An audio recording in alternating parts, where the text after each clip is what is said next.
আজকে আমার দেশের মধ্যে ওসমান হাদিকে জীবন দিতে হয়েছে। এই কারণে ভারত আমাদের বন্ধু নয়, এই ভারত আমাদের বন্ধু নয়। মুসলমানের শরীরে রক্ত থাকবে যতক্ষণ এই ভারতীয় আধিপত্য আমরা মুসলমান আমাদের জমিনে বাস্তবায়ন হতে দিব না, আমরা বাস্তবায়ন হতে দিব না, আমরা বাস্তবায়ন হতে দিব না। কারা কারা রাজি আছেন? তুই হাত তুলে আল্লাহকে দেখা। এই দেশ আমার, মাটি আমার, বাংলাদেশ আমার, সব আমাদের হলে এই বাংলাদেশের মধ্যে কোনো ভারতীয় আধিপত্য আমরা মুসলমান বিস্তার করতে দিব না, ঠিক কিনা বলেন? যার কারণে খুব ব্যথিতভাবে আমি আমার নিজের কথা বলার এখন কোনো ভাষা খুঁজে পাচ্ছি না। কেন খুঁজে পাচ্ছি না? এখন থেকে ঠিক 1 ঘন্টা আগে যখন নিউজটা অনলাইনে দেখলাম, বাংলাদেশের ন্যায় ইনসাফ প্রতিষ্ঠার জন্য ভারতীয় আধিপত্যের বিরুদ্ধে কথা বলতে গিয়ে এই জমিনের সাচ্চা একজন দেশপ্রেমিক দুনিয়া থেকে বিদায় নিয়েছে, ঠিক কিনা বলেন? দুঃখ লাগে, কষ্ট লাগে। এই দেশের বৈধ নাগরিক হওয়া সত্ত্বেও আমার ভাইদেরকে ভারতীয় প্রেসক্রিপশন ফলো করে ভারতীয় তাবেদারদের পাঁচটা গোলামি যারা করে তাদের পরামর্শক্রমে আমার ভাইয়ের উপর টার্গেট করে গুলি করে আজকে 1 সপ্তাহ পর তাকে দুনিয়া থেকে বিদায় হয়েছে, ঠিক কিনা বলেন? সম্মানিত প্রিয় ভাইরা, দেশ আমাদের, মাটি আমাদের, বাংলাদেশ আমাদের। এই বাংলাদেশের মধ্যে আমরা মুসলমান যতদিন থাকব এই জমিনে কোনো ভারতীয় আধিপত্য বিস্তার হতে দিব। আল্লাহ পাক আমাদের সকলকে কবুল করুক, সবাই বলেন আমিন। আমরা দোয়া করতেছি আল্লাহ পাক ওসমান হাদি ভাইয়ের জীবনের সব গুণাগুলিকে মাফ করে দিয়ে দেশপ্রেমের জন্য হলেও আল্লাহ পাক যেন তার পরকালীন জীবনটা সহজ করে দেন। আরো জোরে বলেন আমিন। আমি আসিয়ার কলিজা ঠান্ডা হয়ে গেছে, অন্তর ঠান্ডা হয়ে গেছে। আল্লাহু আকবার বলেন। দেখবেন যারা যুগে যুগে কালে কালে স্বৈরাচার হয়, খোঁজ নিয়ে দেখতে পারবেন তারা হয় নিঃসন্তান, না হয় তাদের কোনো সন্তান হলে সেই সন্তান হবে প্রতিবন্ধী, সেই সন্তানটা হবে ঐশীর মতো কুলাঙ্গার, সেই সন্তানটা হবে অবৈধ গুন্ডাদের মতো, ঠিক কিনা বলেন? আবার যেই শাসকেরা ন্যায় ইনসাফ ভিত্তিক সমাজ এলাকা রাষ্ট্র প্রতিষ্ঠা করতে চায় তাদের পরিবারের দিকে তাকায় দেখবেন তাদের সন্তানেরা 5 ওয়াক্ত নামাজ পড়ে, দিন মানে কোরআন মানে ইসলাম মানে ইসলামী আন্দোলনের জন্য তাদের জীবনকে সুপর্দ করে দেয়। পয়গম্বর মুসার এই দৃশ্য দেখার পরে আম্মা আসিয়া কোলে যখন নিল, সঙ্গে সঙ্গে আসিয়ার কলিজাকে ঠান্ডা করে দিল কে? জোরে বলেন কে? আম্মা আসিয়ার কলিজা ঠান্ডা হয়ে গেল। এমত অবস্থায় ফেরাউনের কাছে চলে গেল। আম্মা আসিয়া ফেরাউনের কাছে যাওয়ার পরে বলে, ও ফেরাউন এদিকে আয়। দেখবেন কোনো কাজের জন্য যদি বউ যদি জরুরি কোনো কাজের জন্য তলব করে, জরুরি কাজের জন্য যদি তার স্বামীকে ডাকে, তখন দেখবেন নরম কোনো সুরে কথা বলে না, একটু গরম সুরে কথা বলে, ঠিক কিনা বলেন? কথাটা কিন্তু নরম ছিল না, কথাটা গরম ছিল। ডাক দিল, এই ফেরাউন এইদিকে আয়। এখন বলেন কথাটা নরম না গরম? যখন কাছে আসলো আদরের সুরে ফেরাউনকে তখন বলল, ফেরাউন রে, এত বছর সংসার করতেছি, তোর আর আমার পরিবারের মাঝে বৈবাহিক জীবনের মধ্যে একটা সন্তানও নাই। এই জায়গায় একটা সন্তান নদীর পাড়ে চলে এসেছে, এই সন্তানটাকে আমি তুলে নিয়ে এসেছি। ওরে ফেরাউন, একটাবার দেখ না, এই সন্তানটার দিকে একটাবার তাকিয়ে দেখ। এখন দেখেন যেখানেই বাঘের ভয় সেখানেই, যেখানেই বাঘের ভয় সেখানেই সন্ধ্যা হয়, ঠিক কিনা বলেন? যেই মুসার জন্মকে ঠেকানোর জন্য ফেরাউন তার রাজ দরবারে 40,000 শিশু সন্তান হত্যা করলো। ছেলে সন্তান যখন ফেরাউন হত্যা করলো, যেই ফেরাউনের ভয়ে রাষ্ট্রের মধ্যে গণহত্যা চালিয়ে দিল, যেই মুসার ভয়ে গণহত্যা চালিয়ে দিল, ওই মুসাই এখন বাস করে ফেরাউনের কোথায় কোথায়? এখন আসেন সামনের দিকে। ফেরাউন তার কিছু বলতে পারে না। কোনো কাজে দেখবেন বউ যদি কোনো কিছুকে বলে স্বামী এটা করা লাগবে, ওই স্বামী কিন্তু দেখবেন ভালো হোক আর মন্দ হোক সাময়িক বউয়ের মনটাকে জয় করার জন্য হলো ওই কাজটা কিন্তু করে না?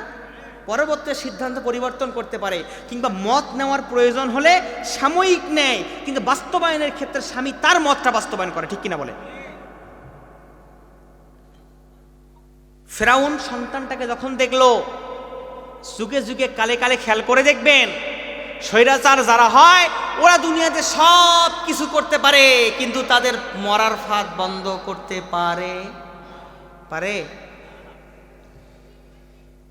যুগে যুগে কালে কালে মরার ফাঁদ স্বৈরাচার চিনতে ভুল করলেও, এই যুগে যুগে কালে কালে মরার ফাঁদ জাতি চিনতে ভুল করলেও স্বৈরাচার কিন্তু তার মরার ফাঁদ চিনতে ভুল করে না।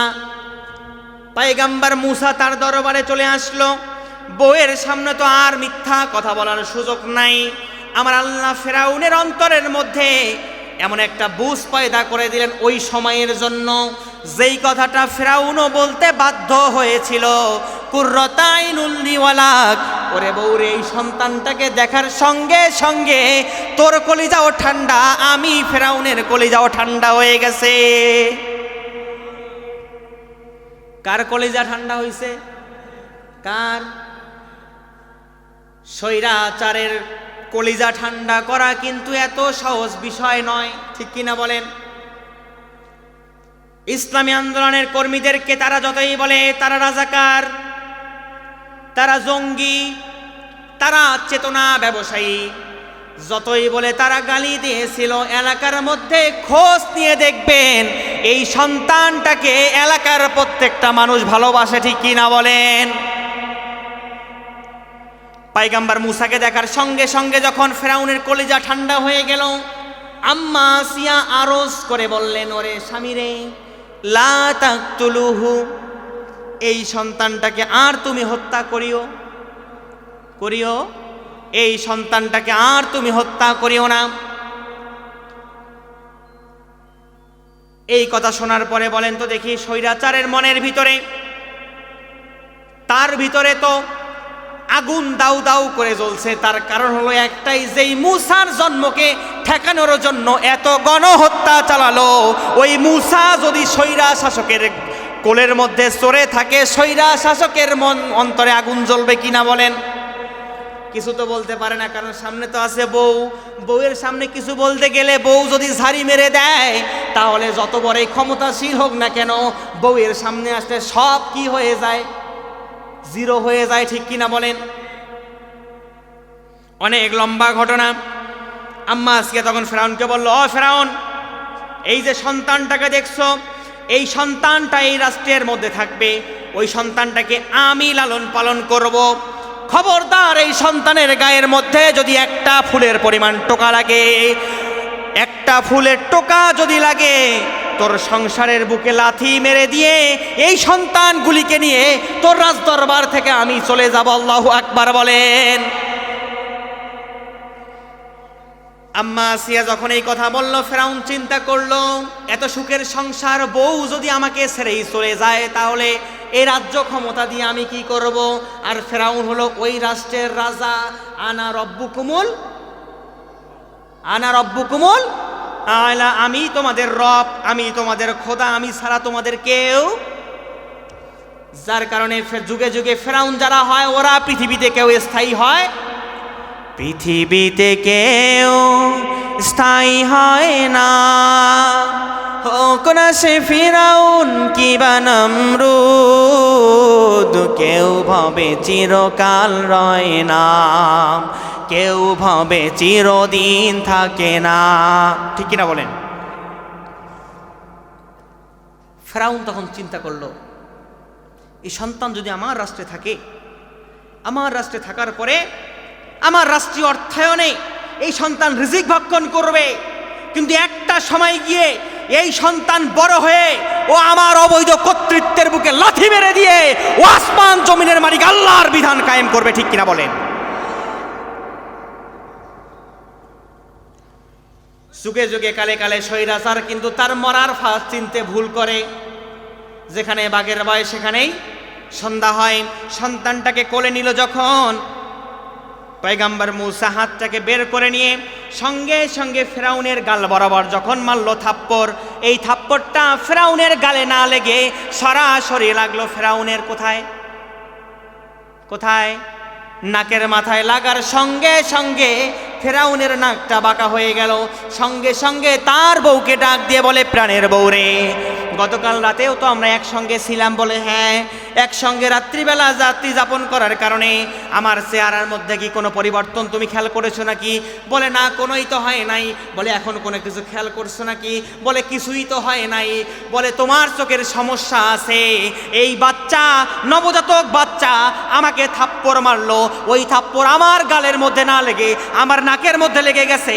আমি ফেরাউন বুঝে গেছি, যেই বিড়াল শিকারী হয় তার থাবা দেখলেই বোঝা যায় এই বাচ্চা অন্য কেউ নয়, এই বাচ্চাই হলো আমার রাষ্ট্রের মূসা। আল্লাহু আকবার বলেন না। তার মানে যেই বিড়াল হয় শিকারী, তার থাবা দেখলে কি করা যায়? থাবা দেখলেই তো বোঝা যায় এই বিড়াল শিকার করতে পারবে কিনা, বলেন ঠিক কিনা বলেন। পয়গম্বর মুসার এই থাপ্পড় খাওয়ার সঙ্গে সঙ্গে বুঝে ফেললো এই বাচ্চা অন্য কেউ নাই, এই বাচ্চাই হলো মূসা। এই বাচ্চাকে এই জমিনের মধ্যে আর রাখা যাবে না। ফেরাউন যখন এরকম সিদ্ধান্ত গ্রহণ করা শুরু করে দিল, আম্মা আসিয়া ডাক দিয়ে বলেন, ও ফেরাউন, এই সন্তানের গায়ের মধ্যে যদি তুমি হাত দেওয়ার চেষ্টা করো, জেনে রাখো ওই যে প্রশাসনের ভিতরে যত লোক তুমি দেখতে পাচ্ছ, তুমি ফেরাউন রাষ্ট্রপতি হলেও তোমার বউ কিন্তু আমি। তোমার বউ হওয়ার কারণে ওই রাষ্ট্রের প্রশাসন বাহিনী সব তোমার, এটা তুমি বললেও ভুল করবা। ওই প্রশাসনের ভিতরেও আমারও কিন্তু লোক ঢুকে দেওয়া আছে।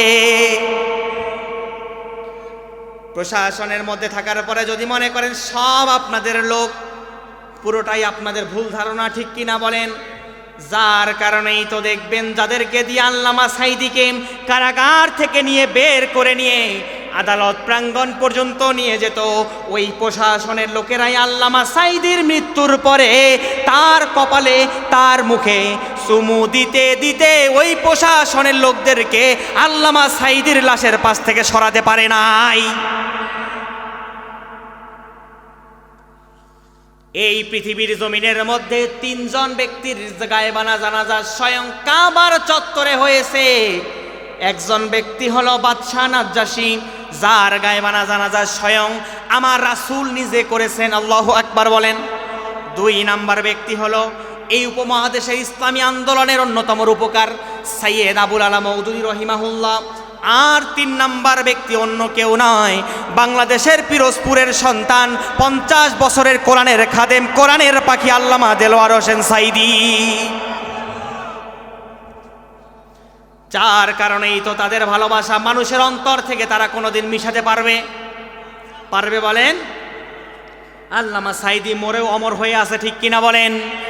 আল্লামা সাঈদী তুমি মরনি, শহীদ হয়েছ তুমি এটাই জানি, শহীদ হয়েছ তুমি এটাই জানি, ঠিক কিনা বলেন।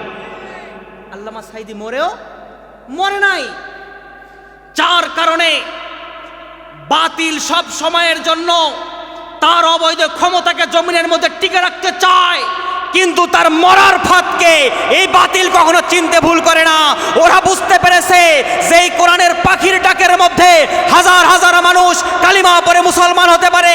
সেই কোরআনের পাখির কোরআনের দাওয়াতের কারণে বাংলাদেশের আনাচে কানাচে, টেকনাফ থেকে তেতুলিয়া, রূপসা থেকে পাথুরিয়া, সুন্দরবন থেকে বান্দরবান, আনাচে কানাচে মানুষ ইসলামের পক্ষে, কোরআনের পক্ষে এক কাতারে এসে শামিল হয়ে যাচ্ছে। এই আল্লামা সাঈদীকে দিয়েই আগামীতে বাংলাদেশে কোরআনের পতাকা পথ পথ করে উঠবে। যার কারণেই ভারতীয় প্রেসক্রিপশন ফলো করে আল্লামা সাঈদীকে ক্লিনিক্যাল ডেথ করে আমাদের মাঝ থেকে তারা বিদায় করেছে, ঠিক কিনা বলেন।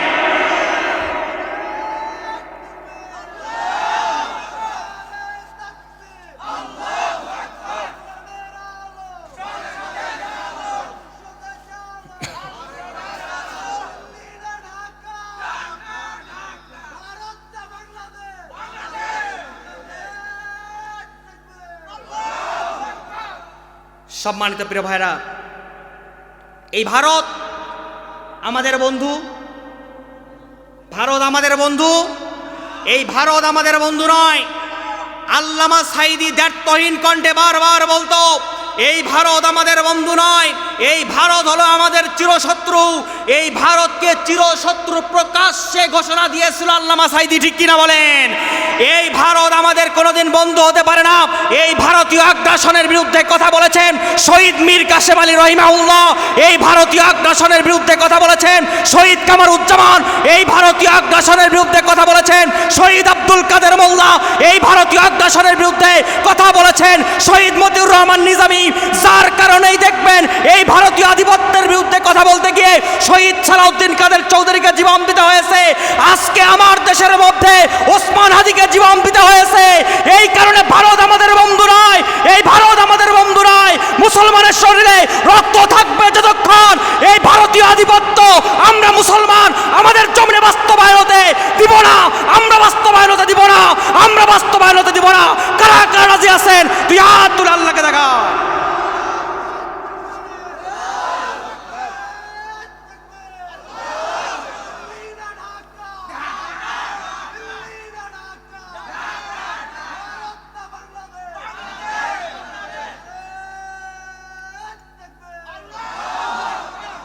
সম্মানিত প্রিয় ভাইরা, কষ্ট পাইছেন? চলে যাবেন? আর 15 মিনিট সময় আছে তো, চলে যাবেন? আসেন সামনের দিকে যাই। এভাবে আস্তে আস্তে আলোচনায় গেলে আপনারা কষ্ট পাবেন। অল্প কিছু সময় নিব ভাই, কষ্ট পাবেন না। আজকে 5ম দিন, আর 2টা দিন আমার চাচারা ভাই বিরক্ত করবে আপনাদেরকে, ঠিক না? আমার সালমান ভাই আর 2টা দিন আপনাদেরকে বিরক্ত করবে। এরপরে 1 বছর পরে আল্লাহ চায় তো আবার দেখা হতে পারে, ঠিক কিনা বলে? সম্মানিত প্রিয় ভাইরা,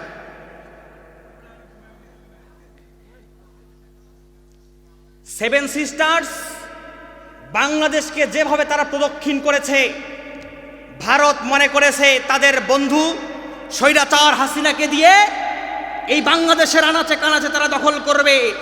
কিন্তু আমার আল্লাহ রাব্বুল আলামিন এশিয়া মহাদেশের প্রত্যেক অঞ্চল থেকে শুরু করে নিয়ে আমার আল্লাহ রাব্বুল আলামিন তার আসমানি ফয়সালায় গোটা পৃথিবীতে কালিমার পতাকা পথ পথ করে উড়াবেন। এটা পরিকল্পনা কার? এটা পরিকল্পনা কার? ওরা সেভেন সিস্টার্স আমাদেরকে ঘেরাও করে দিয়ে পরিকল্পনা করে এটাই মনে করেছে এই সেভেন সিস্টার্সকে যদি বাস্তবায়ন করতে পারি বাংলাদেশের মধ্যে রাস্তা উন্নয়ন করব, রেল যোগাযোগকে বৃদ্ধি করে দিব, আমরাই অর্থ দিব, সব কিছু বাংলাদেশকে দিব, ডমিনেট শুধু বাংলাদেশের জমিন নিব, টাকা শোধ করতে পারবে না বাংলাদেশের জমিনের মধ্যে আমরা আমাদের ভারতীয় আধিপত্য বিস্তার করব। যার কারণে মুসলমানের শরীরে আমাদের রক্ত থাকবে যতক্ষণ এই ভারতীয় আধিপত্যের বিরুদ্ধে এক চুল পরিমাণ আমরা ওদেরকে সাপোর্ট দিব না। ওদেরকে যারাই পক্ষ নিয়ে কথা বলবে, এক স্বৈরাচার যেমন দিল্লি গেছে আর এক স্বৈরাচারকে আমরা বঙ্গোপসাগরে পাঠাবো, ঠিক কিনা বলেন? সম্মানিত প্রিয় ভাইরা, আসেন। পয়গম্বর মূসা যখন চলে গেল ফেরাউনের দরবারে, যেই বিড়াল শিকারী হয় তার থাবা দেখলেই কি করা যায়? বোঝা যায়। পয়গম্বর মূসাকে দেখার পরে তার কোনো অবকাশ রইল না। তার বউ হুমকি দিয়ে দিল, প্রশাসনের ভিতরে আমারও লোক আছে, এই প্রশাসনের লোকেরাই কিন্তু আমার মূসার গায়ে তুই যখন হাত দিবি রে ফেরাউন, আমার প্রশাসনের লোকেরাও কিন্তু তোর বিরুদ্ধে বন্দুক ধরা শুরু করে দিবে, ঠিক কিনা বলেন? যার কারণেই দেখবেন আপন বোন জামাইকে সেনা প্রধান বানানোর পরে ওই সেনা প্রধানেই কিন্তু তার পতনের কারণ হয়ে দাঁড়িয়েছে একটা, ঠিক কিনা বলেন? এখন আসেন সামনের দিকে চলে যাই। আম্মা আসিয়া যখন এই কথা বলল, এখন রাষ্ট্রের মধ্যে বসবাস করাতে হলে নবজাতক সন্তানকে তো মায়ের দুধ পান করাতে হবে, ঠিক কিনা বলেন? এই সন্তান আর অন্য কারো স্তনের মধ্যে মুখ দেয় না, কারণ পয়গম্বরের জন্য যে রিজিক আমার আল্লাহ রাব্বুল আলামিন দিয়েছেন ওই রিজিক আল্লাহ পাক তাকে তার মাধ্যমেই ভক্ষণ করাবেন, ঠিক কিনা বলেন? অনেক লম্বা ঘটনা। আম্মা আসিয়া ফেরাউনকে বলে দিল, ওই ফেরাউন, রাষ্ট্রের মধ্যে খবর দিয়ে দাও আমার এই সন্তানের জন্য দুধ মা লাগবে। আমার আল্লাহ রাব্বুল আলামিন তার পরিকল্পনা মাফিক ওই দুধ মা খোঁজার জন্য যত নারী লাইনের মধ্যে দাঁড়িয়েছিল কিংবা তার রাজপ্রাসাদের মধ্যে এসেছিল, আমার পয়গম্বর মুসা অন্য কোন নারীর কোলে যায় নাই, অন্য কোন নারীর স্তনের মধ্যে মুখ দেয় নাই। আমার পয়গম্বর, আমার আল্লাহর প্রেরিত পয়গম্বর মুসা সরাসরি তার মায়ের কোলের মধ্যে যাওয়ার পরে তার মায়ের স্তনের মধ্যে মুখ দিয়ে আল্লাহর পয়গম্বর তার রিজিক ভক্ষণ করেছে। এই কারিশমাগুলি কার? জোরে বলেন কার? এই কারিশমাগুলি হলো আমার আল্লাহর। আমার আল্লাহ যেটা বলে কোন সেটা সঙ্গে সঙ্গে কি হয়ে যায়? ফাইয়া কোন হয়ে যায়। আমার আল্লাহ যেটা বলে হয়ে যাও সেটা সঙ্গে সঙ্গে হয়ে যায়। পৃথিবীর কেউ সেটাকে কোনোদিন পরিবর্তন করতে পারে? পৃথিবীর সেটা কেউ কোনোদিন পরিবর্তন করতে পারে না। যার কারণে আমাদেরকে অঢেল বিশ্বাস রাখতে হবে, নাসরুম মিনাল্লাহি ওয়া ফাতহুন করিব। আমার আল্লাহর সাহায্য আসলে আমাদের বিজয় আসবে। এই বিজয়কে পৃথিবীর কোনো স্বৈরাচারের দোসর ঠেকাতে পারবে? পারবে বলেন? ডোনাল্ড ট্রাম্প পারবে? নরেন্দ্র মোদী পারবে? খুনি হাসিনা পেরেছিল? তার উত্তরসূরি যারা হওয়ার পরিকল্পনা করতেছে এরাও কোনোদিন দাবাতে পারবে না। যার কারণেই তো আমার আল্লাহ রাব্বুল আলামিন এই কোরআনের বিজয় পৃথিবীর জমিনের মধ্যে ওই নামাজি ব্যক্তিরা, কোরআনওয়ালা ব্যক্তিরা, কোরআন মানা ব্যক্তিদেরকে দিয়েই এই জমিনে কালিমার পতাকা পথ পথ করে উড়াবে, কেউ ঠেকাতে পারবে না। কোনো একদিন এ দেশের আকাশে কালিমার পতাকা দুলবে, সেদিন সবাই কোরআনি শাসন পেয়ে দুঃখ বেদনা ভুলবে। সেদিন সবাই আল্লাহরই বিধান পেয়ে দুঃখ বেদনা ভুলবে। ঠিক কিনা বলেন?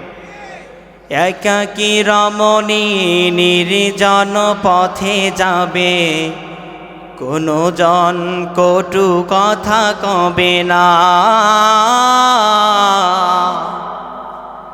কোনো জন পথে ঘাটে সম্পদের মোহে খুনার রাহাজানি রবে না। সেই দিন আর নয় বেশি দূরে, একটু না পথ গেলে মিলবে। সেদিন সবাই কোরআনি বিধান পেয়ে দুঃখ বেদনা ভুলবে। সেদিন সবাই কোরআনি শাসন পেয়ে দুঃখ বেদনা ভুলবে। আমিন বলেন। আপনারা চান না কোরআনের শাসন কায়েম হোক? আপনারা চান না কালিমার পতাকা পথ পথ করে এই জমিনে উড়ুক? লাল সবুজের পতাকার পাশে আমাদের কালিমার পতাকা উড়ুক। আপনারা চান কি না? চান, সবাই চান তো, ঠিক না? তাহলে আপনাকে আমাকে একটা সিদ্ধান্ত গ্রহণ করতে হবে। মমিন বারবার ধোকা খায় না, মমিন একবারই ধোকা খায়। কাজেই আগামী 12 তারিখ যে বিজয় আমাদের হাতছানি দিয়ে ডাকছে, এই বিজয়ের মাঝে আমরা আল্লাহর কোরআনওয়ালা ব্যক্তিদেরকে বিজয় করে ইসলামের জন্য চূড়ান্ত হাসি এসে কালিমার পতাকা 13 তারিখ জুমাবার আল্লাহর ভূখণ্ডে উড়াবো। ঠিক কিনা বলেন? সম্মানিত আল্লাহর প্রিয় বান্দাগণ, দেখেন দেখেন পড়ে যাবে।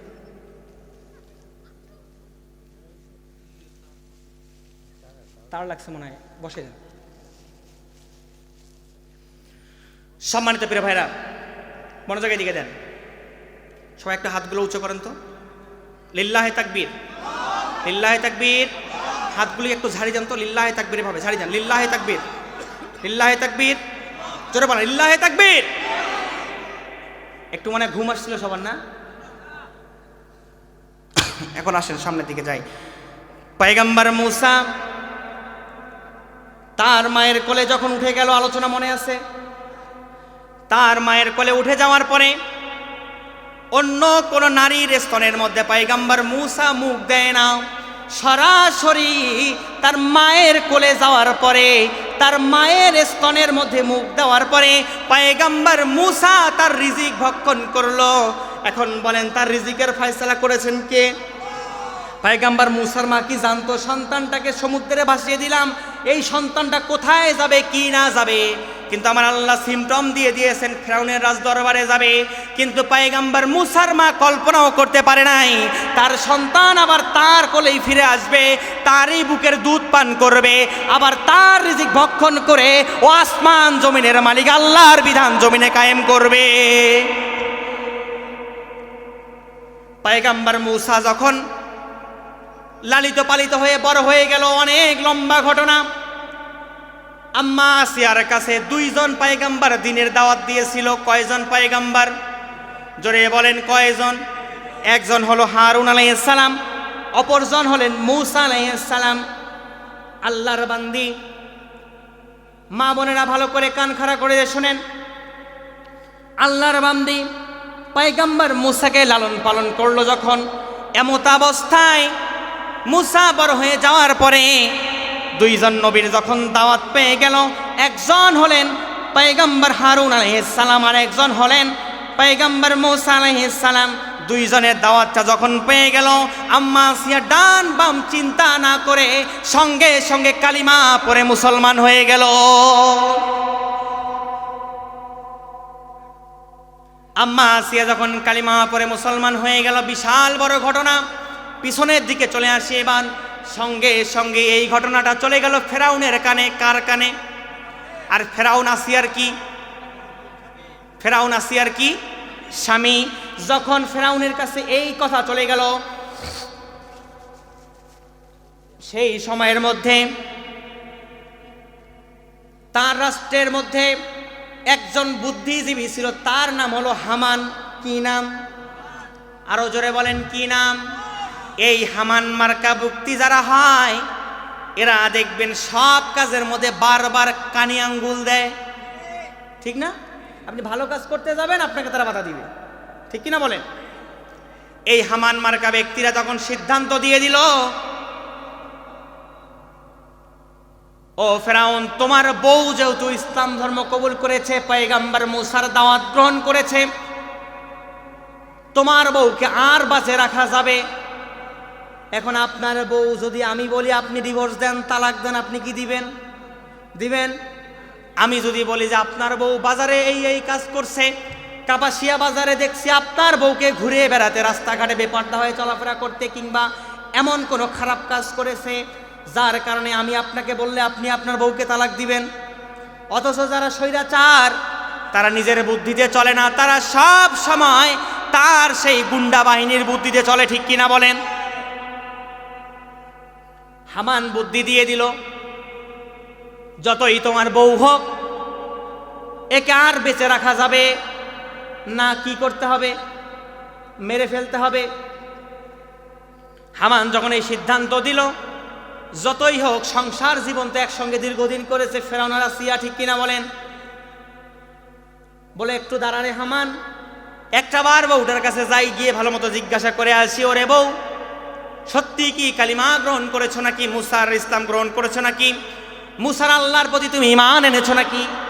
এই কথা যখন বউকে ডাক দিয়ে ঘরের মধ্যে নিয়ে এসে নির্জনে বলল, একবার দুইবার তিনবার যখন বলল, আম্মা আসিয়া তখন ডাক দিয়ে বলে, ওরে ফেরাউন, জীবনে যত গুনাহ করেছি আর গুনার পাপ বাড়াতে চাই না, আর পাপের বোঝা বাড়াতে চাই না, আর তোর কোনো অবৈধ ইবাদত আমি করতে চাই না।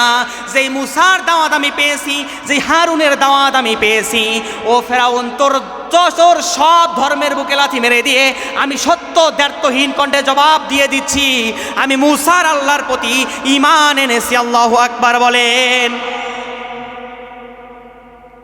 আম্মা আসিয়ার এই কথা শোনার পরে ফেরাউনের মাথা এখন ঠিক নাই, মাথা হয়ে গেছে নষ্ট।